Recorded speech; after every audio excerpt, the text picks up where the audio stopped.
Hi, it's Laura from Pan Society, and I'm disturbed.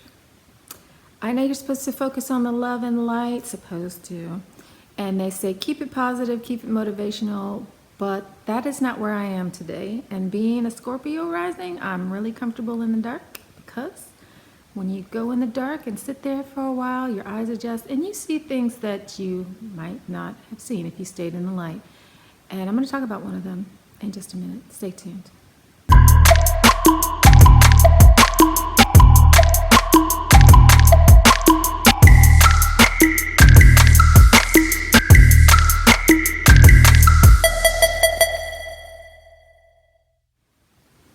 Thanks for tuning in. I'm Laura Giles, founder of Pan Society, and I woke up this morning and saw two things that were really disturbing to me. So the first thing that I saw was a statistic about how there are so many more children going to the emergency room with suicide attempts and thoughts. That's just insane. We are creating a society where kids want to destroy themselves. And it's programmed into the human DNA to survive. If you are underwater, you must breathe. You can't not breathe. If you're in a panic, you're in fight or flight, and somebody's trying to save you, you might not know, and you might hold them down just to get up to the top. If you're in a situation where there are a bunch of people, you're going to stampede, and you think, oh no, I would never do that, but you do, because the drive to survive is that strong. If you're in a situation where you're starving, like the Donner Party or Jamestown settlement, you're going to eat people. Hopefully they'll be dead first, but not kill them, but you're going to eat people. That's how strong the drive to survive is. And when that's overridden by pain and like, I got to get out of here, there's no hope for me, there's no other solution, then we are really, really a sick society. And when this is happening to our children aren't safe. They don't feel like they have support and resources to stop the pain, whatever it is. That's a problem. That's a huge problem. The other thing that I saw this morning that really upset me was somebody that I really like, and I hate to say this because I really like him, posted that he was going to this event. He was going to be a presenter, and he was going to facilitate a sweat lodge. And he was taught how to do it like a couple decades ago, hasn't done it in a really long time, and he needs to do a refresher. So he's going to be offering one as a practice run between now and then. And you might be thinking, what's wrong with that? That might sound like a reasonable response if you're not from a culture that does sweat lodges. Because if you are, you know that that is just so not the way that it's done. People in the West think that you can just have anything and do anything. You can just drop in and everything's available to you. Because it is. We have the money, we can just do that. And when people ask me, why don't you talk about your culture? That could be so good for you. It could make you, an expert. You could play the expert card. Oh, I'm from this, and in our culture we do that. And the reason why, so I do believe that spirituality belongs to everybody. 100% on board with that. I believe that everything should be shared, and that's why I'm here talking to you. But what I don't want to happen is to see my culture exploited. Look around the world, you see spiritual tourism, people going to all these places and gawking at the natives like they're in a zoo. And somebody takes their money for a class, and next thing you know, poof, you're a shaman. And now you're teaching somebody else's culture and profiting off of them without the benefit of knowing anything about the culture. I don't know how you can represent that without roots, without a connection to the ancestors, without knowledge about all the other things that go on underneath. Because it's not just about ritual. It's not just about ABC, I do this, check the list, I did all of that. And when I'm hearing this guy say, oh, I need to brush up on my techniques, that's what I'm hearing him say, is that, oh, if I do this, this, this, and this, then we're going to have a meaningful ceremony. And it might be meaningful to some people. They might go in there and be like, "Whoa, that was really just what I needed." But it's not the same thing, because there's a bunch of things that go on internally that prepare you for that. There's a bunch of things that go on internally that you can't see and that you can't teach. That's why I'm always talking about live from your experience. Go out there and hug a tree. What happens? Go out there and sit under the stars and open your eyes. What happens? Go out there and talk to your ancestors, and what happens? It's not about what you see on the outside. It's about what's happening on the inside. And this is the stuff that can't be transferred from one person to another. You have to have your own experience. So what does this have to do with the suicide rate in children? I think it has everything to do with it. And that's really why I created Pan Society.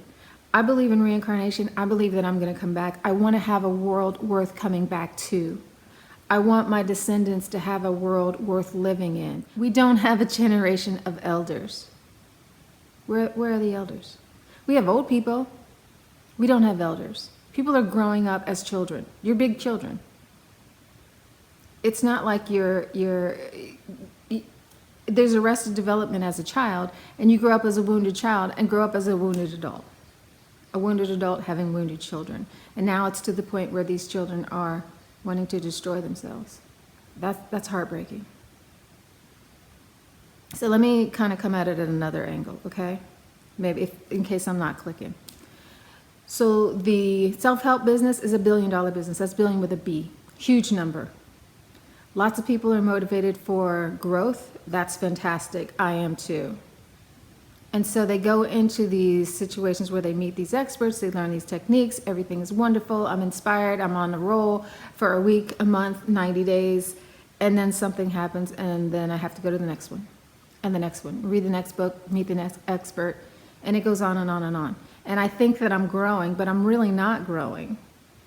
It's that whole thing, I talk about this a lot, about, getting to the space of death, and we're not dying. We just keep going around the wheel over and over again as our same selves. We've made changes. We're not transforming. We're not growing. We're not going to the next season because the transformation's not there. The roots are not there.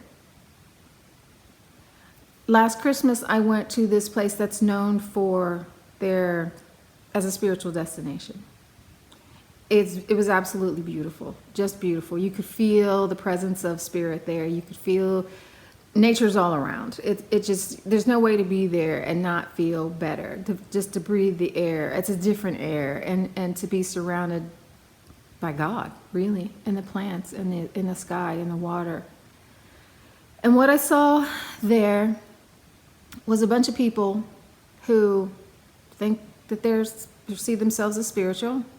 Lots of yoga, lots of organic food, lots of, you see the tree of life everywhere, you see the Tai Chi everywhere, singing bowls, all of those kinds of things. So everything, the visual symbols of spirituality. And right next to that, I saw Starbucks, McDonald's, air conditioning, 4G, all of the conveniences and all of the lifestyle that contributes to why they don't want to be where they are, why they're there. So if you're just going to take you with you, and you're going to create what you left and put it in another place, there's not going to be any transformation. There's just not. We're just going to keep getting sicker and sicker and sicker. We breathe filthy air. We eat contaminated food. When's the last time you sat down with your family and had a dinner? Face-to-face, conversation. Turn off your phone. Turn off the electronics. When's the last time you read a book? We don't have lifestyles that allow us to thrive. We don't engage in the things that really make human life wonderful. And I'm not talking from some lofty platform like I researched this thing. This is how I live. I did not experience a lot of the things that my clients talk about, that I hear people talk about in talking circles. So I've not done the you too thing or me too thing. I've not, there's this, like, high school was awful, didn't have that. High school was great. I have a great family. We talk to each other. We're connected to each other.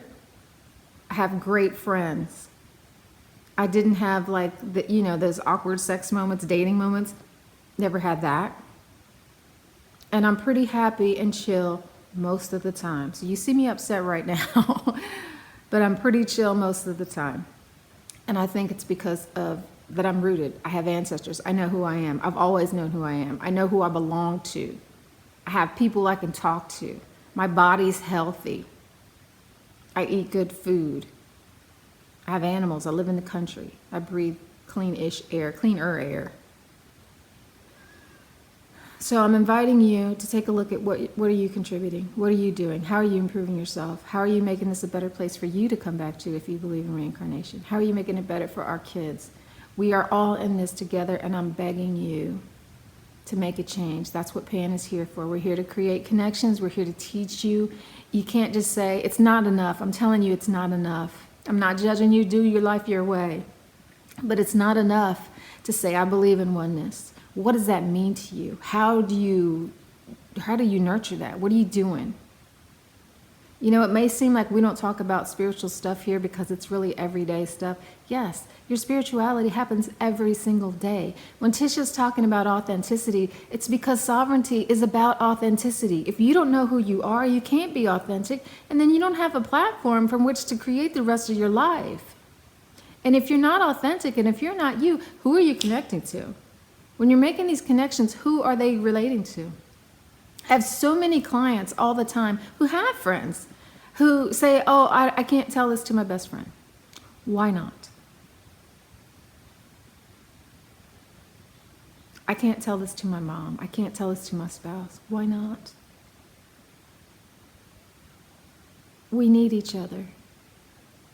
We need to make those connections because that's the only way that you're going to tap into that oneness for more than a moment or two in your lifetime. We all get these flashes of, wow, that's it. If you want it to be a lifestyle and you want it to live inside of you, you got to nurture it. So please, I'm begging you, our kids are dying. And there's so many people on meds. Do you know what the statistic is for meds? In 2013, there were 7 out of 10 people were on some sort of prescription drug. And the average person was on 4. Why do we need drugs to live? Life is a drug. Nature's a drug. You can get high. I can look out right outside right now, and I'm looking outside, and the sky is gray. It's not the most beautiful day, but it's a beautiful day. I'm alive. We're here. I'm here with you. Everything's here. I can hear the birds.